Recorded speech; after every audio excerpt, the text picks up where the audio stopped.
Let's go. We don't have time for this. Let's get making art. Are we making art yet? Are we making art now? Are we making art? Okay, we're making art now. Yep. All right.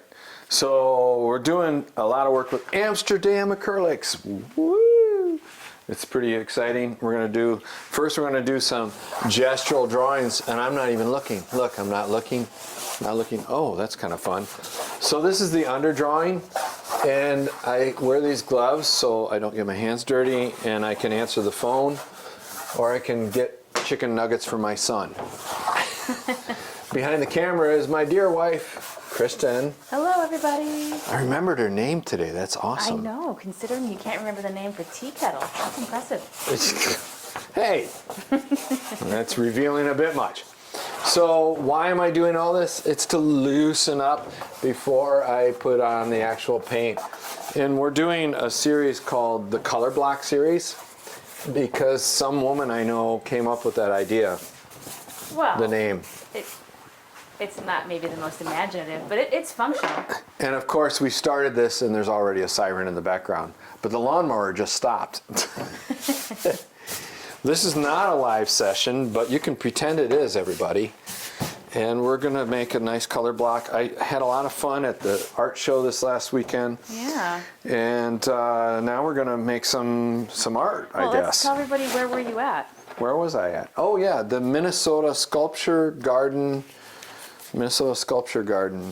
show, art show. At the Walker Art Center. It's across from the Walker Art Center, yes. So I'm putting on some reflex, this is acrylic paint, obviously, maybe not obvious, but Amsterdam Acrylic Paint. And that is the reflex orange, and now we're gonna do my favorite new color. And by the way, I never thought I was gonna use pink, but I love pink now. Can you tell us what a reflex color is? Well, whoa, that's a lot of color. That was a lot. I don't know, but I bet you Jeff Olson could. So yeah, it's basically, it's kind of like a fluorescent neon type of color. It's related, I believe it's related to interference colors, meaning it takes in light. Let me zoom in on that. Reflects. Yeah, it's about time you zoom. Slow down a little bit there. Yeah, earn your keep with me, will you? Ugh, the words that you say. So this is the groundwork for the whole piece, and we're gonna probably post something with Jeff Olson, who is the education director for Royal Talens later. But this is my ground. So I'm gonna be putting blue over all of this orange. And I'm just taking so why, half of this is gonna be covered. Almost all of it's gonna be covered, right? But why are we doing that? Well, it's like an archaeological dig. You build the layers up and then you can dig down through it and reveal those layers. And that's what's really exciting in creativity. We're gonna dig down through the layers of our experiences, and we're gonna use that to create some amazing artwork. And already, I kind of like it this way. Do we have to put blue over it, or can we just... You can do whatever you want. You're the artist. Oh. I'm just the videographer. Videographer. But you are the videographer. So I got something caught on there. I don't know what it is, but there it is right there. You never know in the studio. So this is going to make a really great cover. Sometimes I would let this dry and then paint over it. Other times, like today, because we're a little pressed on time, we're just gonna put the blue on the top of this. I'm gonna put this over here for later. There you go. Now we're gonna get the blue set up. I'm trying to avoid tetanus over here. What do you got? Oh, there's rusty metal for sculptures back in the back. Yeah, I just realized. Yeah, you're welcome. Or, I'm sorry, I don't know which. So ultramarine for my blues is one of my favorite. The Amsterdam has some really fantastic pigmentation. A lot of heavy pigments in it. If you can get it out of the bottle to start with. There we go. It's like a ketchup bottle. You guys just... Yeah. But you know, unlike ketchup, this is not going to go bad. No, it's going to just get better with age. So it's getting down to the end, and what I do is I'll add a little water and thin this out But not too much water. Not too much water, and a medium, acrylic medium. And that will, let's just get crazy. Because what's the thing we say? Create without fear every day. Create without fear. Even our 7-year-old says that now, yes, right? Yes, he does. So I'm going to add a little of this, what is this? This is the phthalo green. I think I'm saying that right. Correct me if I'm wrong, Jeff. He's not here right now, but he will be on the live show we do. Jeff's not here right now. Jeff. No, that's the SNL thing. Dave's not here. Land shark. Land shark. You know, because we can't do an art show without some reference to a movie. Like what's the thing with the ants? Ants? Yeah. No, it's literally called ants.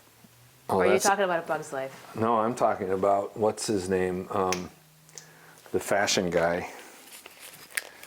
What are you talking about?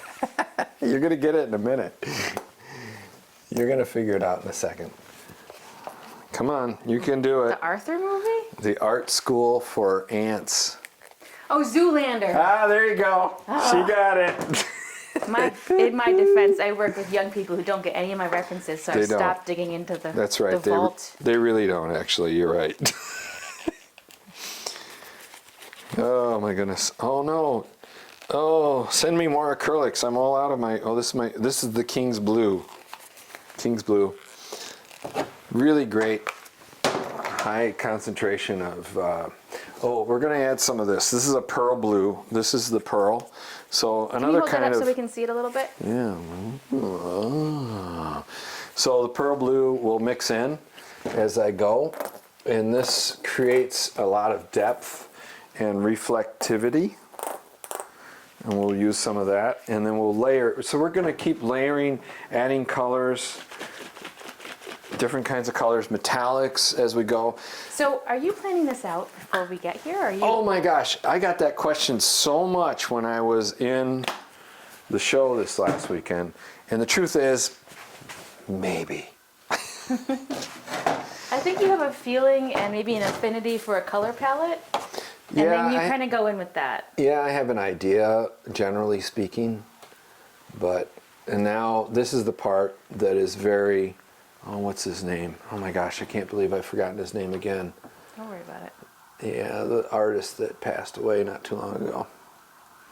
So my whole body is becoming involved in this as I'm pulling the color down. So it's a long, of course there's sirens in the background, They right? can't hear that with our lav mics, love. They can't hear the sirens? It's still kind of funny. But look at the way the orange and the pink pops out of that. Isn't that crazy? I'm just going to zoom in on that real quick here.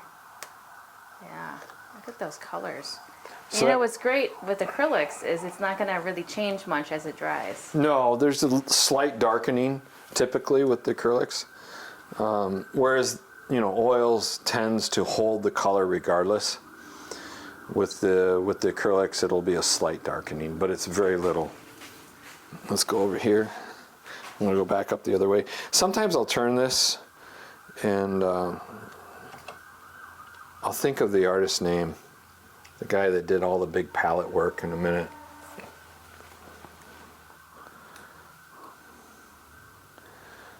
Well, see, I'm getting in the mode, so I'm like, stop talking.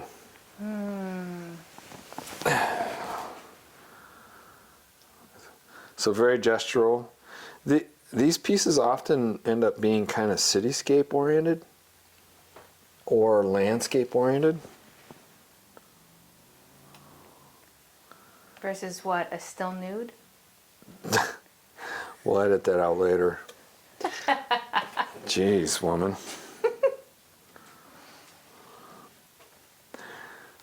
Yeah, it's, God, look how luscious that is. It is really creamy.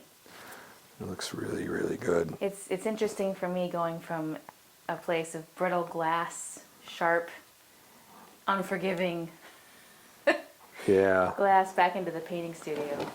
Yeah, you haven't been around as much as normal, but we always love it when you're here. And I don't know who the we is. Maybe it's our son. I'm sure somebody cares that I'm here besides you. It's our son. Yes.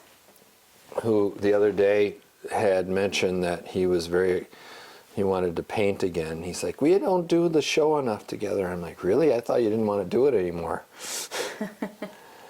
And he was like, no, I like doing it. I like doing that.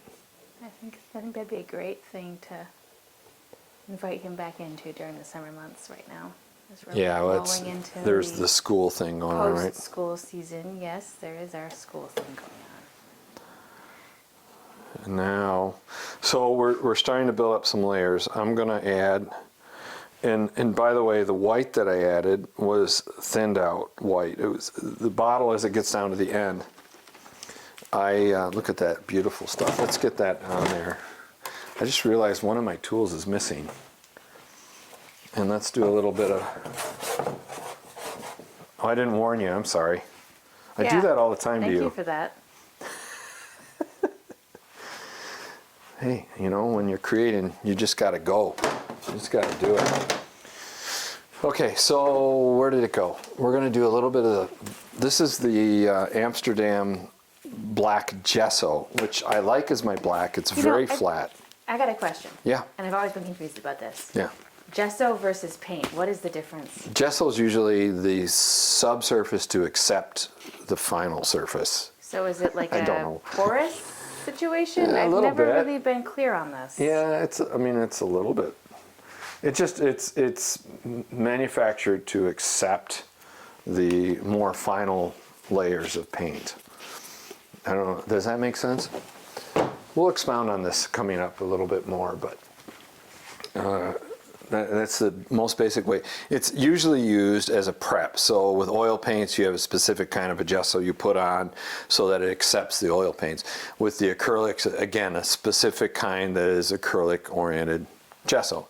And with watercolor, it really has to be something like an absorbent ground if you're going to work on a panel like this. If you're working on watercolors, with watercolor paper is usually already going to be absorbent and absorb the water. So that's why when I was always painting, when I was watercoloring, it was never gessoed first. I would just use my paper. Right. But I mean, it would be sized. Most Yeah. watercolor paper is sized, at least on one side, or and that creates. This is, by the way, just to tell you, this is the gold. I'm going to sprinkle it on there. It's like a little fairy gold in there. This is the Amsterdam Acrylics inks, acrylic inks. So fun. And I'm going to, I think I'm going to. It's easier to breathe around an acrylic ink versus a alcohol ink. Yeah, well, alcohol inks are a whole nother animal. And they're not really archival, which everything here is very archival. So I'm going to, this is again, so this is the white, titanium white, and there's a little bit of, so I get down to the end of these bottles, I add a little water, and then I add a little medium.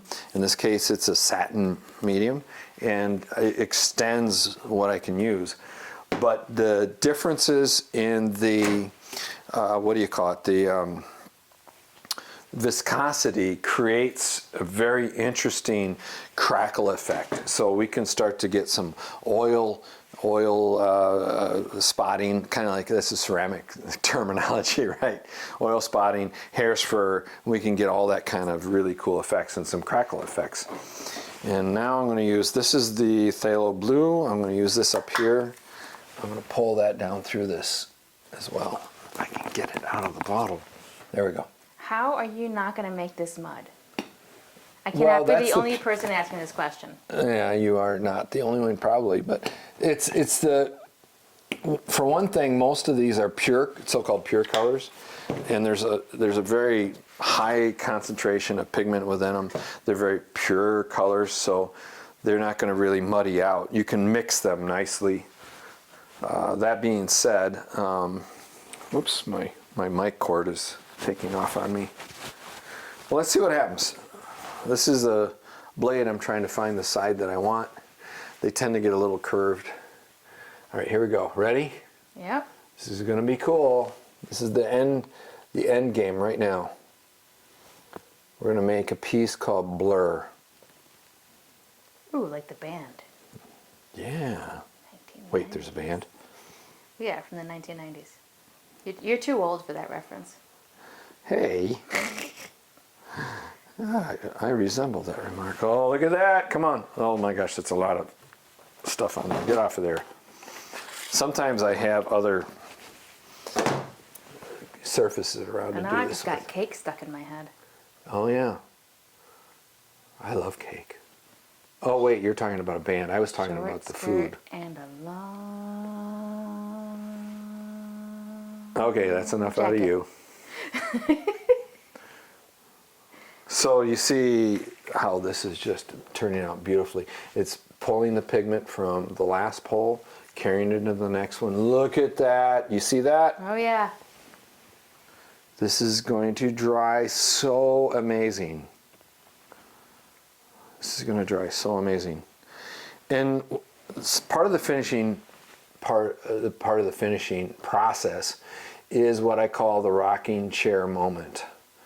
Rocking chair moments. And so my dear mother's rocking chair that we have in the studio over there, that's where I sit down and start to analyze the piece, add some different mark making. In this case, I usually use the Amsterdam acrylic markers, and I'll make some different marks. You'll see some pictures of that at some point if you follow us along. Ah, that's beautiful. A little bit different than some of the others you've seen lately out of me, isn't it? It is a little different. I'm gonna try and lay it over this again. Oh, that orange just doesn't want to leave. It's very stubborn. Yeah, I'm gonna scribe through it again, I think. But that is absolutely gorgeous. And let's pull some of the orange back out, shall we? So we're gonna pull it out with maybe some of this. Give it a little pop in there. Look at that. So now we're creating that archaeological dig part of this process. Going through the layers. I'm going to lay that paint back down here. Look at that. That's pretty hot. And then let's take and do a swipe. All right, you ready? This is the scary part. The swipe is always the scary part. There's the swipe. I'm going to zoom in on that so you can see in clarity what just happened here. So we're digging down through the layers. Now all of this different viscosity of the acrylic inks, you're not going to see it maybe yet, but we'll post this later. You're going to get the oil spotting, the hairspur effects, all of these really neat effects are going to happen. And you're using the neons, the pearlescent colors, all of these things are going to interact to create a really powerful piece that will almost, it appears three-dimensional when you look at it. Yeah? It's really, yeah, and it changes in the light. The light quality changes, the piece changes. You're then living with a narrative piece that evolves over time. So this has been a lot of fun, a quick piece. We're going to come back and address this as it sets, and I'm going to do some mark making on it. It's been a lot of fun. We'll see you next time. DavidAustinGallery.com. Thank you, my dear Kristen, for running the camera tonight. We'll see you soon. Create without fear.